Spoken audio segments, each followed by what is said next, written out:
tell us, gentlemen, what do you see on playing the rest of the year as it relates to Fed moves? Well, I've made my own dot plot of the Fed moves in 2024, and here it is. Can you see that? It's empty. And yeah, that's I'm exaggerating for effect, but I think all of these estimates about the number of rate cuts, I'm a little sick of it, to be honest. I think it's a little bit ridiculous because really what no one's talking about is that rates have just sort of normalized at this point. Just because we lived through, post 2008, the post 2008 financial crisis for whatever it was, 15 years, we had zero rates.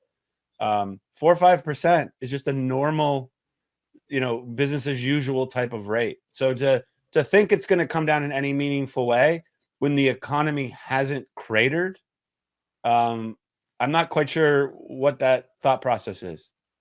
It seems like talking heads are kind of making up an issue with the real rate concern. Like they're saying like, oh, with where, inflation has dropped so much that real rates are significantly greater. So it's causing more stress on the economy. And quite frankly, we haven't seen that stress flow through to the economy yet. If we start to see more issues in the economy, then, we'll probably see more aggressive rate cutting. But barring any significant issues, barring a real slowdown, as we're almost a full month through, or a full month into 2024, I don't see, the 4 to 6 rate cuts out of the Fed. I think it's more likely if you do get a cut, it's that the Fed is kind of submitting to this real rate concern that a lot of people have. And they're also submitting to the fact that we're in the midst of essentially an election year.